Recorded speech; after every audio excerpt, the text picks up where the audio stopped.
अस्सलाम वालेकुम student. Compiler construction के रिवीजन वीक में हम जिन जिन वीक्स को जो है वो रिवाइज करेंगे वो वीक 1 to 8 हैं। ठीक है, तो इसमें मेन जो टॉपिक्स हैं जो ज़्यादा इम्पोर्टेंट हैं उन वीक को बेसिकली हम जो है वो डिस्कस करेंगे। उनमें जो मोस्ट इम्पॉर्टेंट टॉपिक्स हैं उनको जो है वो हम रिवाइज करेंगे, उनको जो है वो डिस्कस करते हैं दोबारा ना। ठीक है, outlines of this week are what is symbol table and how to construct. तो ये हमने एक वीक में डिस्कस किया था। ठीक है, what is left most derivation and right most derivation, तो ये हमने वीक नंबर 6 में जो है वो डिस्कस की थी चीज़ें। ठीक है, इसी तरह आपके पास जो नेक्स्ट है what is left recursion and what is left factoring, ये दोनों जो टॉपिक्स हैं वो हमने वीक नंबर 7 में डिस्कस किए थे। ठीक है, और जो लास्ट 2 पॉइंट्स हैं what is parsing and top down parser and then what are steps of LL1 parser. तो पार्सिंग क्या होती है, फिर उसमें हमने जो है वो टॉप डाउन पार्सर को डिस्कस किया था वीक नंबर 8 में। ठीक है, और उसके बाद फिर टॉप डाउन पार्सर में हमने LL1 पार्सर जो है वो डिस्कस किया था, और उसके डिफरेंट स्टेप्स जो हैं वो हमने डिस्कस किए थे कि किस तरह जो है वो आप जो है वो पार्स करेंगे किसी भी स्ट्रिंग को ना। ठीक है, students will able to understand what is symbol table and how to construct it, what is leftmost and rightmost derivation, what is left factoring, what is left recursion, what is parsing and top down parser, and what are the steps of LL1 parser. तो first of all we will discuss the symbol table. ठीक है, तो symbol table क्या था? Symbol table is an important data structure created and maintained by compiler in order to store information. तो हमने पहले भी बात की थी कि जो सिंबल टेबल होगा वो बेसिकली जो है वो इंफॉर्मेशन को स्टोर करने के लिए हम यूज़ करते हैं या कंपाइलर में यूज़ किया जाता है। ठीक है, किस टाइप की इंफॉर्मेशन को स्टोर किया जाता है? Information about the occurrence of various entities such as variable names, जितने भी वेरिएबल नेम कोड जो सोर्स कोड होगा उसमें होगा, फंक्शन नेम, फंक्शन के नेम जो होते हैं, ऑब्जेक्ट्स होंगे, क्लासेस होंगे, इंटरफेस होंगे, एक्सेट्रा ना। तो ये वो चीज़ें हैं जिनको हम सिंबल टेबल स्टोर कर सकते हैं ताकि बाद में उनको यूज़ किया जा सके। Symbol table is used by both the analysis and synthesis part of the compiler. तो ये दोनों जो पार्ट्स हैं ये हमने ऑलरेडी डिस्कस किए हैं कि एनालिसिस पार्ट क्या होता है, सिंथेसिस पार्ट क्या होता है। ठीक है, तो इसमें सिंबल टेबल को बेसिकली यूज़ किया जाता है। तो एनालिसिस पार्ट में आपके पास जो है वो जो फर्स्ट 4 जो फेजेज़ हैं, ठीक है, और जो 4 फेजेज़ है वो बेसिकली क्या जनरेट करके देता है आपको? इंटरमीडिएट कोड जनरेट करके देता है, और उसके बाद सिंथेसिस पार्ट में बाकी चीज़ें जो है वो की जाती है। ठीक है, basic services of symbol table, तो कौन कौन सी जो सर्विसेज है वो सिंबल टेबल प्रोवाइड करता है? Store the names of all entities in a structured form. ठीक है, स्ट्रक्चर्ड फॉर्म में जो है वो हम जितनी भी नेम्स एंटिटीज हैं उनको स्टोर करते हैं। ठीक है, और ये स्ट्रक्चर किस फॉर्म में होता है ये फिर हम नेक्स्ट स्लाइड में डिस्कस करते हैं। Avoid repetition of identifiers and use definition and user defined function. तो रिपीटिशन नहीं होगी बल्कि जितने भी सिंबल टेबल के अंदर एंट्रीज होंगी वो सारी की सारी यूनिक होंगी। Implement type checking by verifying assignments and expression in the source code are semantically correct. Storing functions, variable names along with their values, memory assignment. Determine the scope of the name, scope resolution, तो हम scope की base पर जो है वो basically ये structure form में इसको जब रिप्रेजेंट करेंगे। ठीक है, every scope has its own symbol table, also there is one global table.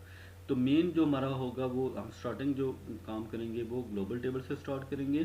ठीक है, और उसके बाद फिर जो है वो स्कोप वाइज जो है वो नेक्स्ट उसके सिंबल टेबल जो कंस्ट्रक्ट होते जाएंगे। ठीक है, तो फर्स्ट एग्जांपल वही है जो हमने ऑलरेडी पहले डिस्कस की थी। तो इसमें देखिए सोर्स कोड आपके पास जो होगा उसमें एक वेरिएबल है इंट a जो ग्लोबली डिक्लेयर है। ठीक है, उसके बाद वाइड मेन का फंक्शन है, इसमें हमने एक और वेरिएबल x डिक्लेयर किया। ठीक है, और एक फंक्शन हमने कॉल किए।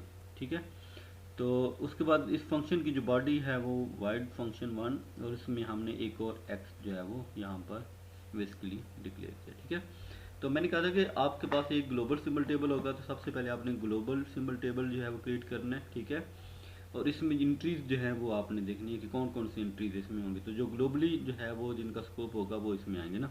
तो आपके पास इंट ए जो है वो ग्लोबली डिक्लेयर है, तो इसमें जो है वो आपने जो ए है वो आइडेंटिफायर है, तो आईडी हमने लिखा इसकी जगह, उसका नाम क्या था, ए था, और इसकी डाटा टाइप क्या थी, इंट थी। उसके बाद जो मेन फंक्शन है ये भी ग्लोबली है, तो मेन जो फंक्शन है, ठीक है, वो एक फंक्शन है या प्रोसीजर है, ठीक है, इसको हम प्रॉक की सूरत में लिखेंगे नेक्स्ट। और उसके बाद फंक्शन का नेम क्या है, मेन, और उसकी डाटा टाइप वाइल, ठीक है।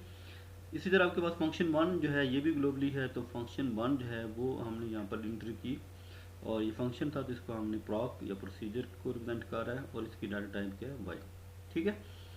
अब आपने देखना है कि जो ग्लोबली हैं उनमें जो फंक्शंस आपके पास होंगे उन फंक्शन के अंदर विद इन स्कोप जो है वो उनका क्या है ना, ठीक है।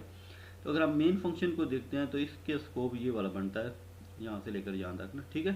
तो इसमें एक ही वेरिएबल डिक्लेयर है एक्स, तो एक्स वेरिएबल है और आइडेंटिफायर है, ठीक है, और इसकी डाटा टाइप क्या है, इंटीजर, सही है।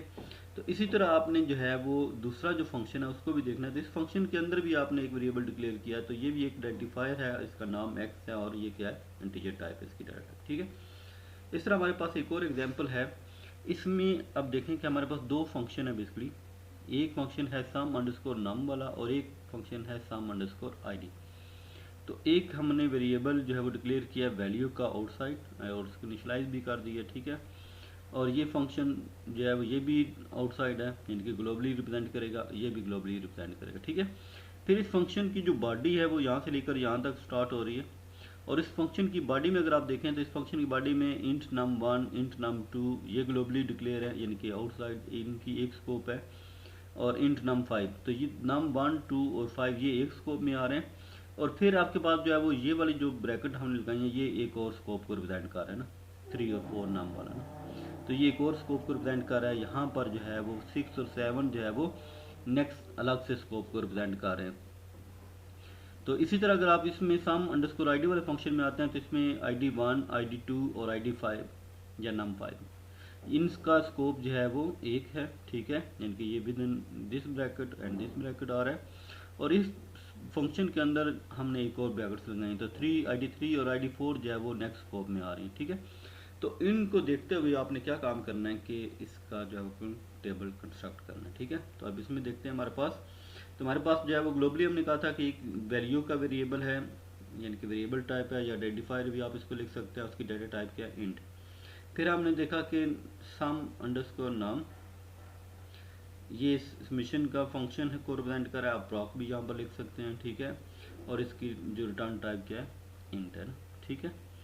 इस तरह हमारे पास सम अंडरस्कोर आईडी है, तो यहाँ पर भी हमारे पास इसमें हमारे पास डाटा टाइप रिटर्न टाइप जो आ रही हैं वो इंट आ रहा है ना बेसिकली, ठीक है, यहाँ पर भी इंट आ रहा है। तो आप यहाँ पर जो है वो ये चेंज कर लें, ठीक है, तो आपके पास जो यहाँ पर वाइड की जगह बेसिकली क्या आ जाएगी, इंट आ जाएगी। इधर भी आपके पास वाइड की जगह क्या आ जाएगा, इंट आ जाएगा, ठीक है। तो इस तरह हमारे पास जो है वो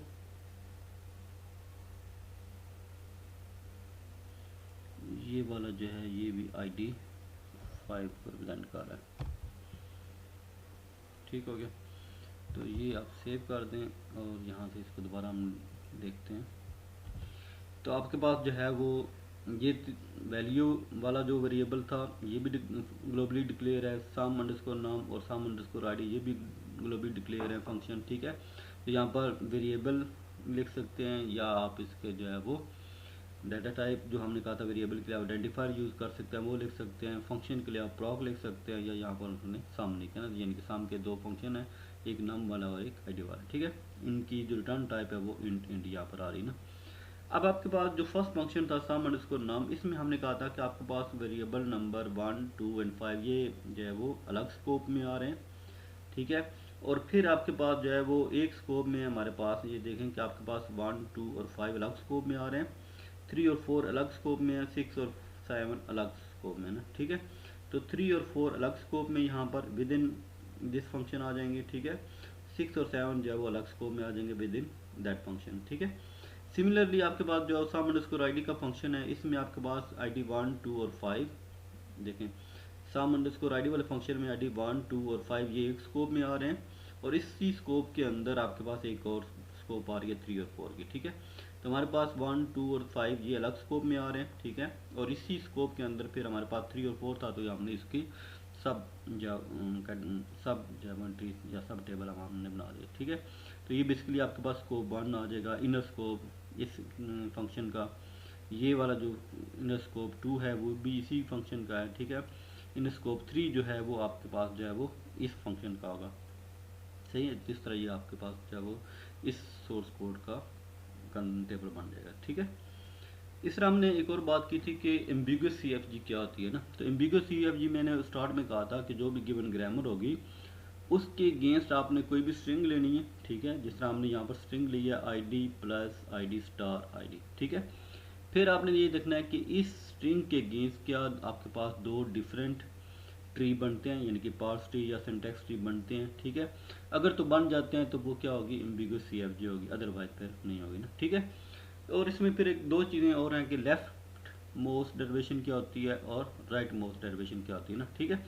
तो लेफ्ट मोस्ट डेरिवेशन का मतलब है कि जब आपने किसी भी, यानी कि जब स्टार्ट आप यहाँ से लेंगे E produces E plus E या E star E minus E bracket C और ID ना, तो आपने इस स्ट्रिंग के लिहाज से जो है वो इसको एक्सपेंड करते जाना है। तो E की जगह आपने पहले लिखा E प्लस E। तो जब आपने ये वाली चीज़ प्रोड्यूस की है तो अब आपने जब तक जो लेफ़्ट साइड पर टर्मिनल नहीं आ जाता आप इससे राइट साइड पर मूव नहीं कर सकते। तो पहले वाला जो E होगा इसको आपने ID से रिप्लेस कर दिया।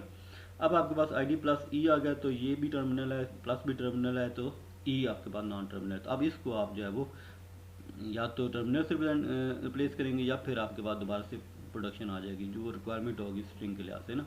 तो आपने ई की जगह ई स्टार ई जो है वो पुट कर दिया। अब आपके पास लेफ्ट साइड पर ई यहाँ पर आ रहा है नॉन टर्मिनल, तो इसको आपने आईडी में कन्वर्ट किया, फिर उसके बाद इस ई को आपने आईडी में कन्वर्ट किया। तो इस तरह आपके पास जो है वो ये लेफ्ट मोस्ट डेरिवेशन होगी, ठीक है। कि आपने लेफ्ट साइड पर जैसे जैसे एक्सपेंड करते जाएंगे तो सबसे पहले आपने लेफ्ट साइड पर जो भी नॉन टर्मिनल होगा उसको आपने टर्मिनल में कन्वर्ट करना होगा, ठीक है।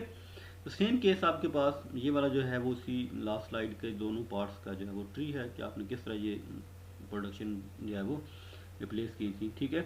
इस तरह आपके पास जो है वो राइट मोस्ट डेरिवेशन वाला भी काम सेम है कि आपने जब ये प्रोडक्शन लिखी है ई प्रोड्यूसेस ई प्लस ई, तो सबसे पहले आपने अब राइट मोस्ट जो होगा अगर नॉन टर्मिनल है तो इसको आपने रिप्लेस करना, ठीक है। तो आपने इस ई की जगह क्या प्रोड्यूस किया, ई स्टार ई।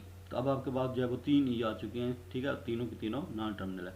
तो अब आपने राइट साइड से जो है वो बेसिकली जो है वो टर्मिनल में कन्वर्ट करते जाना। तो इस ई को आपने आईडी में कन्वर्ट किया, फिर आपके पास ये दोनों टर्मिनल है, फिर ये ई बच गया, फिर इस ई को आपने आईडी में कन्वर्ट किया।